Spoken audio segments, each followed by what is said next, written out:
आज के इस अध्याय में आप पढ़ेंगे कक्षा 8 का पाठ क्या निराश हुआ जाए के प्रश्न उत्तर के बारे में। यदि आपने अभी तक सीएसए ट्यूटोरियल को सब्सक्राइब नहीं किया है तो चैनल को सब्सक्राइब करें और वीडियो पसंद आने पर लाइक करें। पहला प्रश्न है, लेखक ने स्वीकार किया है कि लोगों ने उन्हें भी धोखा दिया है, फिर भी वह निराश नहीं है। आपके विचार से इस बात का क्या कारण हो सकता है?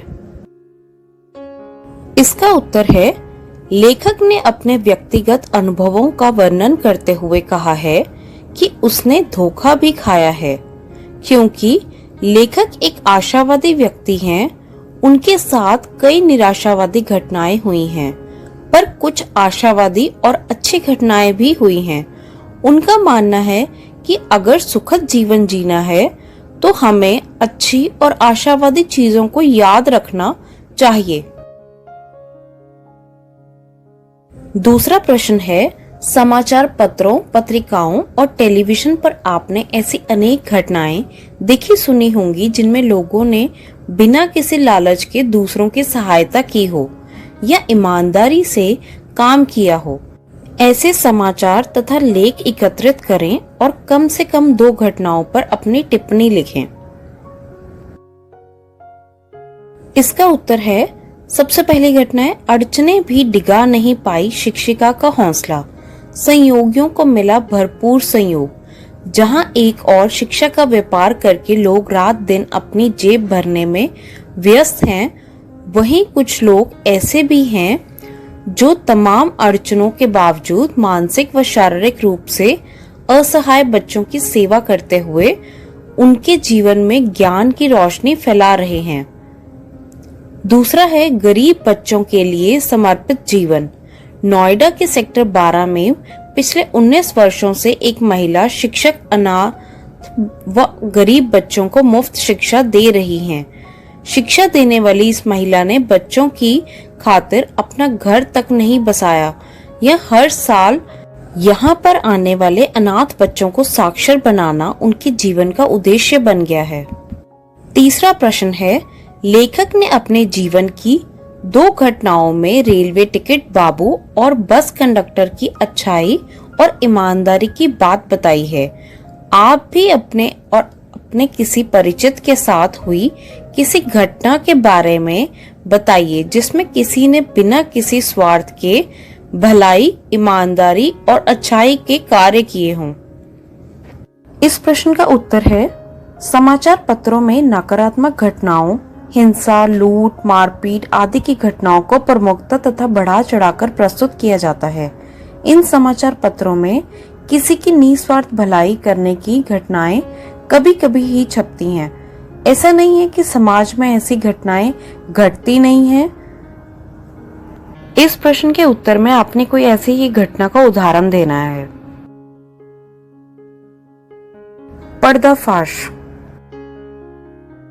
पहला प्रश्न है, दोषों का पर्दाफाश करना कब बुरा रूप ले सकता है? इसका उत्तर है, दोषों का पर्दाफाश करना तब बुरा रूप ले सकता है जब हम किसी के आचरण के गलत पक्ष को उद्घटित करके उसमें रस लेते हैं या जब हमारा ऐसा करने से वे लोग उग्र रूप धारण कर किसी को हानि पहुंचाएं।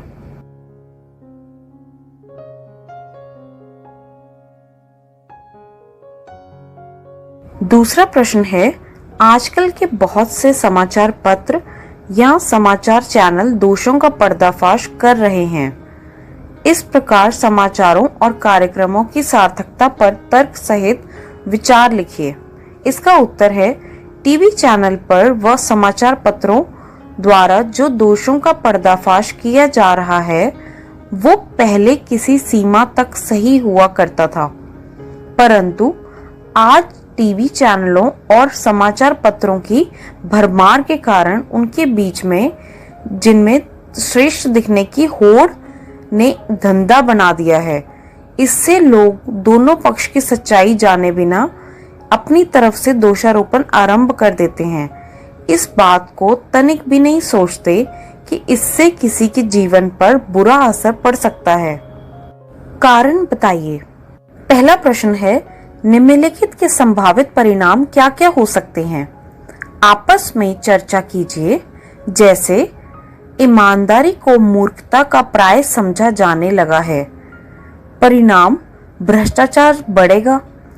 पहला है, सच्चाई केवल भीरू और बेबस लोगों के हिस्से पड़ी है। दूसरा है, झूठ और फरेब का रोजगार करने वाले फल फूल रहे हैं। तीसरा है, हर आदमी दोषी अधिक दिख रहा है, गुनी कम।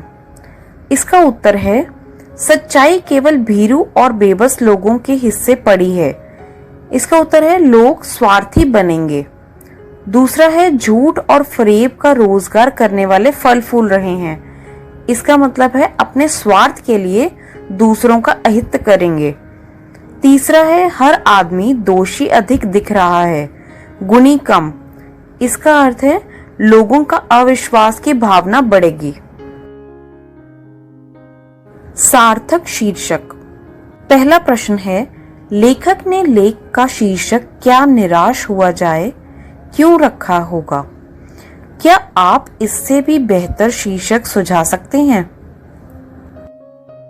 इसका उत्तर है, लेखक ने इस लेख का शीर्षक क्या निराश हुआ जाए उचित रखा है, क्योंकि यह उस सत्य को उजागर करता है जो हम अपने आसपास घटते देखते रहते हैं।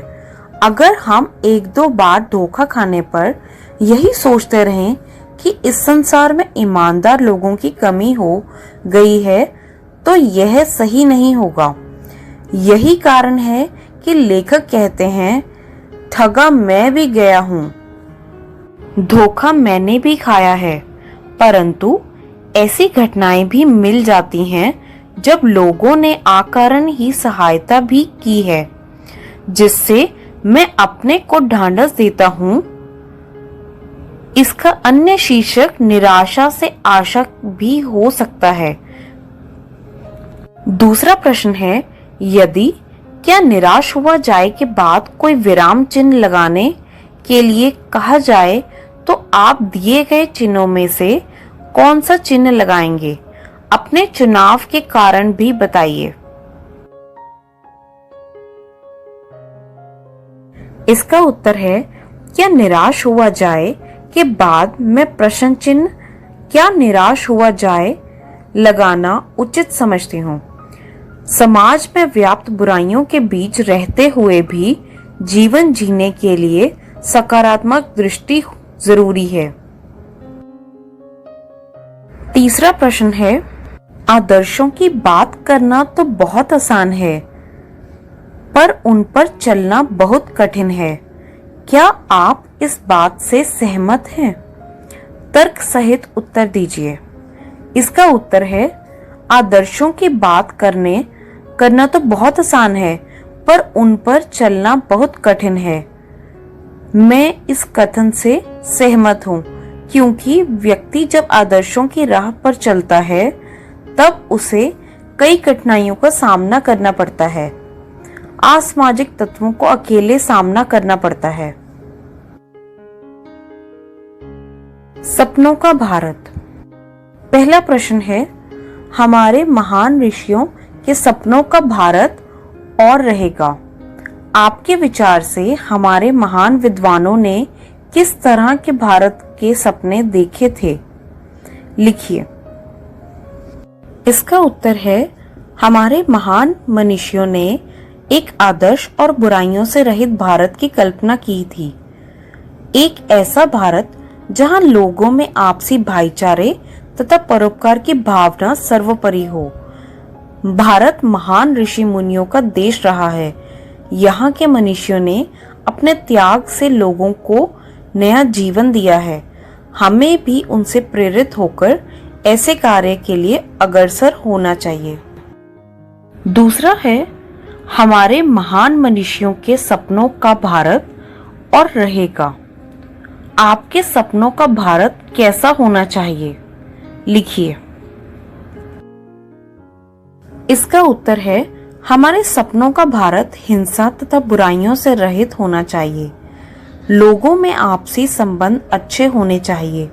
लोग एक दूसरे की सहायता करने को तत्पर होने रहें। इस प्रकार अहिंसा के मार्ग पर चलकर ही हम अपने सपनों का भारत का निर्माण कर सकते हैं। भाषा की बात। पहला प्रश्न है, दो शब्दों के मिलने से समास बनता है। समास का एक प्रकार है द्वंद्व समास। इसमें दोनों शब्द प्रधान होते हैं। जब दोनों भाग प्रधान होंगे तो एक दूसरे में स्पर्धा होड़ की भावना होती है। कोई किसी के पीछे रहना नहीं चाहता। जैसे चरम और परम, चरम परम, भीरू और बेबस, भीरू बेबस, दिन और रात, दिन रात। और के साथ आए शब्दों के जोड़े को और हटाकर योजक चिन्ह भी लगाया जाता है। कभी कभी एक साथ भी लिखा जाता है। द्वंद्व समास के 12 उदाहरण ढूंढकर लिखिए। पहला है भूख और प्यास, भूख प्यास। दूसरा है हंसना और रोना, हंसना रोना। तीसरा है आते जाते, राजा और रानी, राजा रानी। पांचवा है चाचा और चाची, चाचा चाची। छठा है सच्चा और झूठा, सच्चा झूठा। आगे पाना और खोना, पाना खोना। पाप और पुण्य, पाप पुण्य। स्त्री और पुरुष, स्त्री पुरुष। राम और सीता, राम सीता। आना और जाना, आना जाना। सुख और दुख, सुख दुख। दूसरा प्रश्न है, पाठ से तीनों प्रकार की संज्ञाओं के उदाहरण खोजकर लिखिए। पहली है व्यक्तिवाचक संज्ञा, रविंद्रनाथ टैगोर, मदन मोहन मालवीय, महात्मा गांधी आदि। दूसरी है जातिवाचक संज्ञा, जैसे कि बस, यात्री, मनुष्य, ड्राइवर, कंडक्टर, हिंदू, मुस्लिम, पति, पत्नी आदि। तीसरा है भाववाचक संज्ञा, ईमानदारी, सच्चाई, झूठ, चोर, डकैत आदि। शब्दार्थ। पहला है धर्म भीरू, जिसे धर्म छूटने का भय हो, अधर्म से डरने वाला। पर्दाफाश, भेद खोलना या दोष प्रकट करना। उजागर, प्रकट करना। गंतव्य, स्थान जहां किसी को जाना हो। ढांढस,